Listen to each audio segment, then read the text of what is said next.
Local news about local people. This is Newslink Indiana.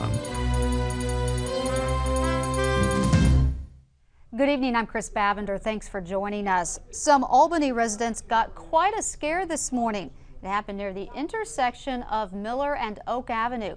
Newslink Indiana's Trinity Firth explains.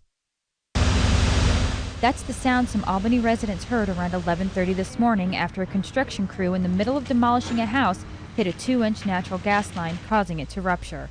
Philip Wybrew was on his bike when the crew hit the gas line. We went around the block and put my bike up and come through the house and told the wife that we may have to get out of here because they broke the gas line. Albany police immediately evacuated 1.5 blocks in the surrounding area. An ambulance took Wybrew's wife, who was bedridden, to safety. After firefighters evacuated approximately 20 residents, their next concern was to secure the area to make sure no source of ignition or fire came near the leaking gas line. With any type of a gas, any type of ignition source could set that gas off. Could cause a fairly decent explosion, I would say.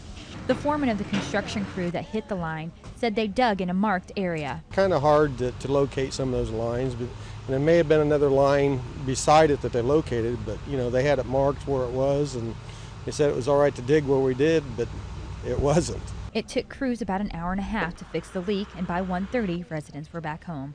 In Albany, Trinity Firth, Newslink, Indiana. A spokesman for Vectron says they weren't the ones to mark the gas lines at the site. Indiana Underground Plant Protection Service says it is possible a private contractor was used to mark the area. Randolph County residents' concerns about a local landfill's proposed expansion will be addressed tonight. If Randolph Farms Bestway Landfill Company wins zoning approval, the current landfill, which is 120 acres, would expand to 320 acres. The plan would keep the landfill open for another 50 years.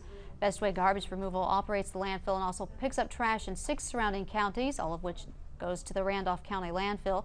The meeting is at 7 tonight at the Randolph County Board of Zoning office in Winchester. Now here's a look at the Newslink Indiana forecast. It's going to feel a lot more like summer over the next several days, and we may see some rain. Tonight there is a slight chance of showers and thunderstorms late. The low will be 64. The rain chance continues tomorrow. Otherwise it will be partly cloudy and more humid with a high of 85. And checking the 5-day forecast, rain chances increase for Wednesday and Thursday, but will dry out and cool down for the weekend. Highs will drop to the upper 70s with lows mostly in the 60s. That is Newslink Indiana. Join us at 10:57 tonight for more news and get local news about local people 24 hours a day at newslinkindiana.com.